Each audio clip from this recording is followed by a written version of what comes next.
Bruce is the VP of Twitter for EMEA, and he is our keynote speaker for this morning. And no spoilers, but the presentation looks pretty phenomenal. So Bruce, if you wouldn't mind coming up and kicking off for the morning. Thank you. I'm going to talk a little bit about working culture and the future of work, really. And I sort of got into this because over the last few months, I've had a lifelong passion for working, career and culture, largely because one of the first jobs I ever had was an incredibly energising, creative place. I've subsequently gone on and worked at companies like Google. I now work at Twitter. And I've been fascinated with what makes a good culture and what makes a good working environment. I think it's top of mind for a lot of us now as the world of work evolves. And so since the start of the year, I've been turning my interest in that into a podcast on it. So I run a podcast which is Eat, Sleep, Work, Repeat. And it's a podcast specifically about the themes of the future of work, but specifically it looks at work culture and happiness. Those two things. And I'm fascinated with how work culture can feed into happiness. Now look, when anyone stands up and talks about the future of work, often, especially accelerating this year, there's an increasing discussion about the automation of work. And I saw this tweet, this probably encapsulated a lot of the fear that you see when people are talking about the future of work. It says, the feeling when you realise the robots will steal your job.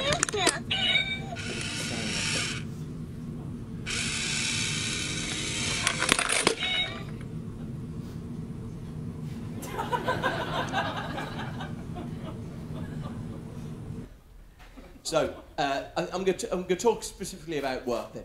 So why is this important? I guess the first thing is to put into context. There's a lot of discussion, I don't know if you've seen this right now, about a national guaranteed wage. One of the big books of the year, one of the big political books of the year, is a book that's come over from Holland, I think, which talks about the idea of giving everyone a national guaranteed wage.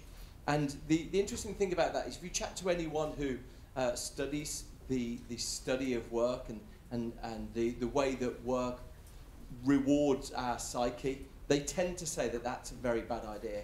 And specifically, it's because we love our jobs. And you can see that in a number of ways. People without jobs tend to live less long, they tend to be more prone to illness, they exhibit signs of depression.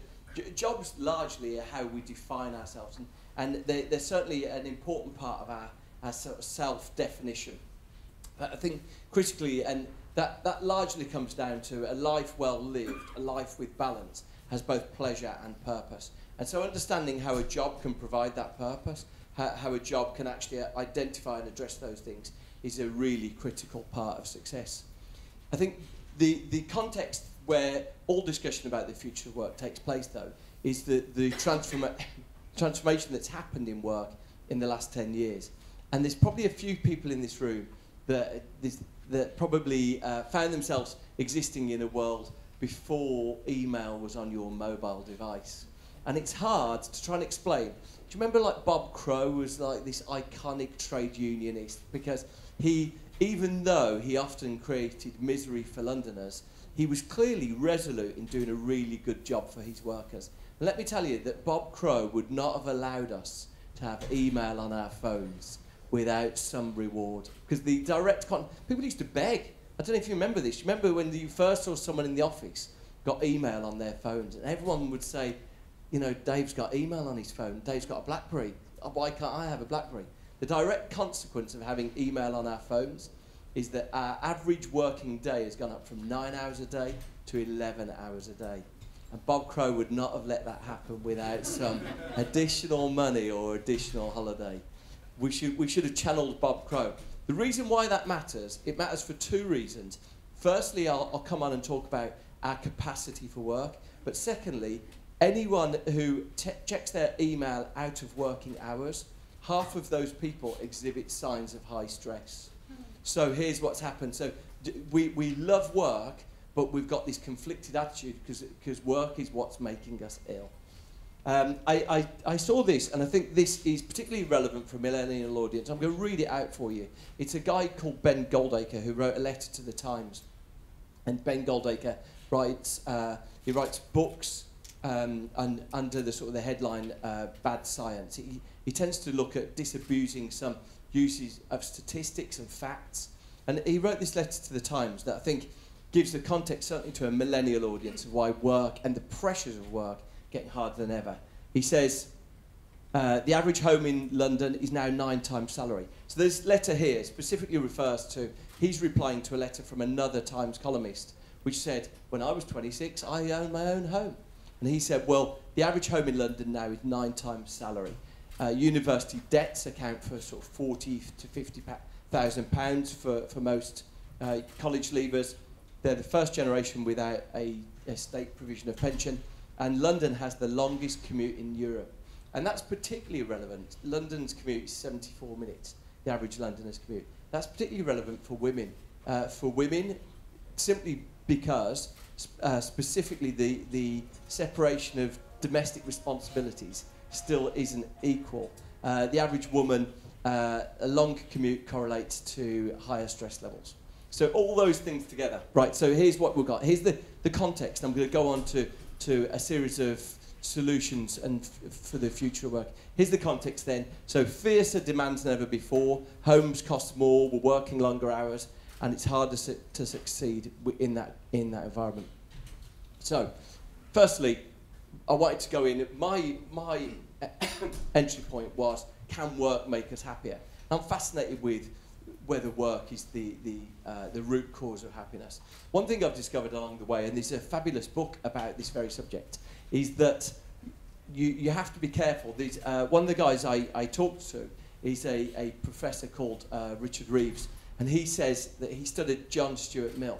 And John Stuart Mill said that happiness is like a crab. It should be approached sideways. This largely is styled obliquity. So obliquity is that you aim for your goals, but you aim for them in an indirect way. And one example of that for business might be that businesses announce that their objective for the next 12 months is to maximise profits, often fail in that undertaking. Because it's something that doesn't necessarily focus the mind of the people who work there. Far better to focus on something that has a positive outcome for the people you deal with. The businesses that focus on the best customer service, that focus on the fastest resolution of customer issues, they tend to be more successful than the ones that say we want to be the most profitable. And so specifically, aiming to be the most happy company in the world, aiming to have the happiest culture, often doesn't result in happiness. And it's because a few of these red herrings along the way. So when you hear about happiness at work, you often hear about smoothies. And the smoothie delusion is one of the biggest red herrings when it comes to work culture. Perks, benefits of any description don't correlate to people being happier at work. Providing people with smoothies, massage rooms, yoga balls, none of these things correlate to people being happy at work. The next red herring is a quote by Marissa Mayer. She says, the secret of success is working 130 hours a week. To save you the time, I did the maths on that. That's 7 days a week, 18 hours a day. And in fact, there's very strong evidence that that's directly the route to failure rather than the route to success, largely because of a reason I'll give in a second. Final one is that adding pool tables does not correlate to a happier culture. I was really inspired to see that the guy who created Slack talked about how they don't have pool tables in their work because they want people to leave and have a break from work. But probably the best encapsulation of this is something who was appraising one of the first digital agencies that came around the first dot-com boom. And he styled the arrival of pool tables and skateboards and all manner of slides in the office as geek exploitation. And the idea was this: if you minimise the gap between work and home life, people tend to stay at work longer. And so that only works if you treat people as disposable resources. If you burn them out, like batteries, you discard them, then bring new ones in. That works, but it doesn't work as a long-term sustainable culture. Right, so here's the underpinning science to a lot of the things that I've said below. There's a fabulous book by a guy called Daniel Levitin, and he talks about how increasingly we're discovering, and this is especially relevant for an era where we're living on our mobile phones, the brain has a finite capacity. Right, so specifically what he means by this is that in lab tests, if you test the capacity of the brain and you give someone 100 decisions to make, and you might clutter those decisions initially with really trivial pieces of information. Would you prefer a yellow jelly bean or a red jelly bean? You give people a lot of very trivial decisions to make. What you find is when you give them the 100th decision, when you give them something later that's of higher importance, they find it incapable of making a reasoned judgment between those two things. So the brain has a finite capacity, and there's significant amount of evidence on that. Second part is that as part of that, there's increasing evidence that working anything over 50 hours a week, so focused energy of 50 hours a week, has a pretty minimal impact. In fact, working between 50 hours and 55 hours has a small incremental gain, but it's so marginal that to actually work between 50 and 55 hours is pretty much the comparative advantage of doing something else is strongly higher. Working any more than that actually has a negative impact. That's interesting, isn't it? Because when we went back to the impact of our mobile phones, the impact of our mobile phones was that it took the average working day from 9 hours a day to 11 hours a day. So the average person, since the advent of mobile phones, is working a 55-hour week. So we're finding actually that state of exhaustion that a lot of people feel is a direct consequence of our mobile phones. Now, specifically, there are ways to answer that, and I thought I'd give you some solutions. The number one solution, if you want to be happier in life, the number one solution, proven empirically, is this. So this isn't related to work, but I want you to think about this when you're allocating time this weekend. The number one way to be happier in life is to get happier friends. So as you're thinking, who should we see on Sunday? Should we see that brilliantly dry, sarcastic, irascible guy that... No. Go and see that person who makes you smile.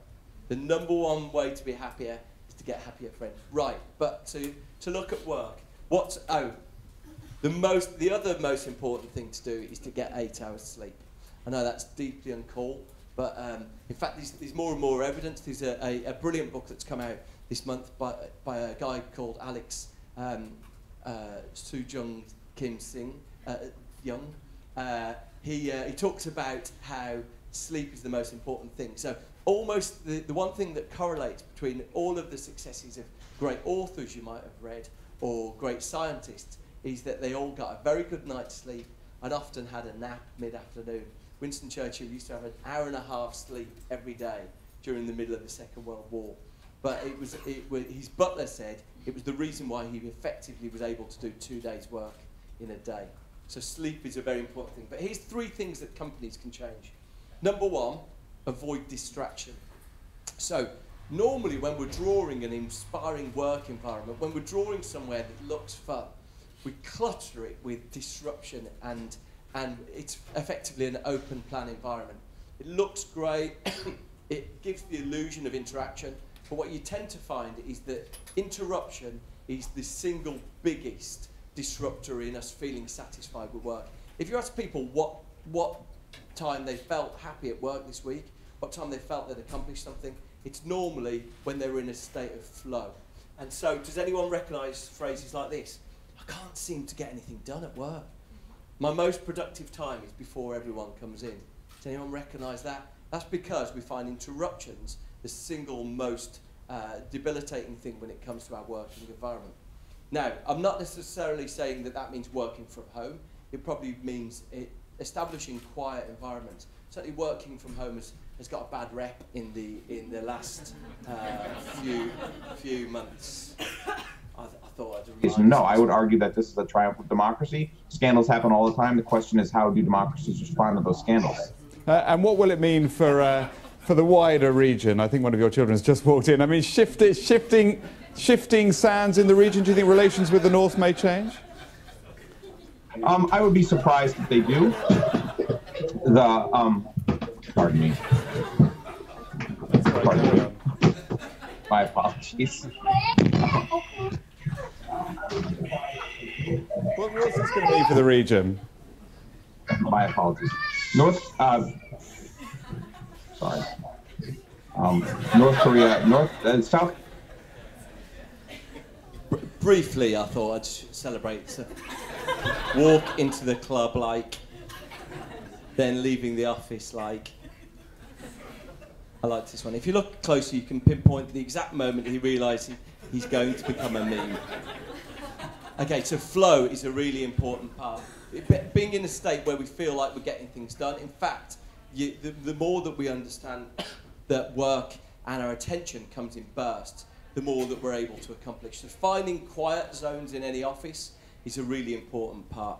Second part is companies, work environments, whatever you have, you need to establish your values clearly. A colleague was saying to me today, actually, they were saying, be clear to understand what our policy at Twitter was with regards to working from home. Because the more people understand what's permitted, what's not permitted, they can work around them. And I saw a presentation on this. So there was a guy called Ben Horowitz, who's a venture capitalist, and he did a presentation on culture about a month ago. And he said, the really critical thing is Silicon Valley firms, so effectively the icons of what we see as culture, they need to create shocking rules. And his example of that was move fast and break things, which was the Facebook rule. What I particularly love about move fast and break things, I'm not sure if everyone's heard of this rule. Has everyone heard that rule? It's sort of become quite emblematic. Is that clearly something broke too much, because they changed it to move fast with stable infrastructure, which I think is a bit like someone texting you saying, do you fancy going out and having a massive night tonight? And then saying, but I do have to be home by 9 and I've got work tomorrow. It's like, let's go bonkers, but not completely bonkers. 4 out of 10 bonkers with stable infrastructure. He said, let's create shocking rules. Now look, there's a few examples of that. So a couple of cultures here, 2 cultures here, Uber and Netflix. Both articulate their values, and you can search and you can see their cultures online. Netflix did a remarkable 130-page document which articulates their culture. And they've both got some commonality between their cultures. So Netflix says that if you put in A for effort, but you only achieve B results, we're going to pay you to leave the company. So they're going to pay you to go. It's a sort of very success at all costs style culture. But one thing that you find common amongst these two, and Amazon actually, is their belief that conflict leads to the best outcome. And that's a really interesting one, isn't it? The idea that they cultivate conflict. But what you see, that there are examples that if you don't necessarily establish ground rules clearly, that can have a consequence. So both cultures give extreme autonomy. The expenses policy at Netflix is do what you think is right for Netflix. So that might mean that when you're going on a business trip abroad, staying in a luxurious hotel, you think would be the best way for you to achieve a good night's sleep. And no one will question you on it, because they give you autonomy. Both have extreme autonomy, but without some clear moral code around it, that can lead to pitfalls. So Uber has extreme autonomy, and one of the things that happened there was that the country leaders in each country were able to see things. The people running New York noticed that they had God view, and God view was the ability to see all the cabs running in New York at any time. And one of the benefits was you could see where Beyonce was going in her cab. And so obviously that has a downside with regards to privacy. In Paris, the local leaders for France decided they wanted to do a marketing campaign, which was celebrating the fact that as you were in an Uber, you might get a really hot French driver. And so their marketing fell foul there. And you've probably seen Travis Kalanick in the last month, obviously was caught on camera, really talking in a way that didn't necessarily celebrate their drivers. So creating shocking rules in itself and having values in itself isn't right, but having ground rules that people understand how to engage with the company is really critical. And the final one is working in bursts. And this is probably the one that's the most jarring for people who are long established in work. Work has the pitfall in the English language of being a noun and a verb. So it is a place we go to and it's a thing that we do.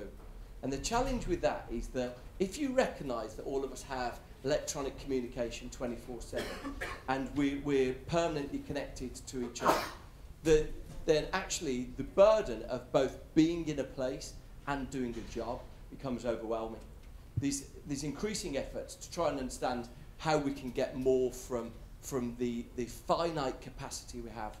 And the real strong evidence is that if you accept that we're all somewhere along the way going to work 50 hours a week, then doing that in bursts rather than in big blocks is the most productive way to do it.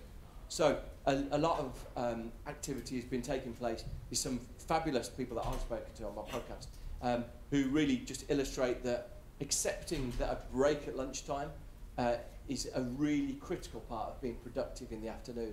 There was a fantastic piece of evidence I saw, which was that a call centre was, a group of people on a call centre were sent to go on a simultaneous break.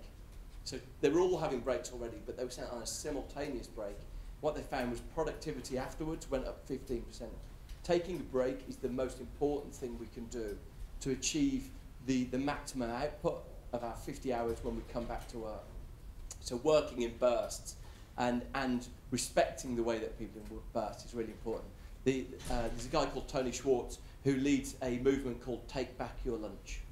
It's a really simple thing, but it's the idea that if you go for a walk, or if you take a break from your desk at lunchtime, you are significantly more effective in the afternoon. So good, 3 things that anyone can do. Find a quiet space in your work environment. Articulate what your cultures are and articulate what your values are, and celebrate and make time for breaks, because it allows you to be more productive in the other times you work. Anyway, like I say, I've done a podcast on these things. This week I chat to an extraordinary guy called Rory Sutherland, who's something of a legend in the media and behavioural economics world. That one alone is worth listening to. But thank you for your time. Thank you.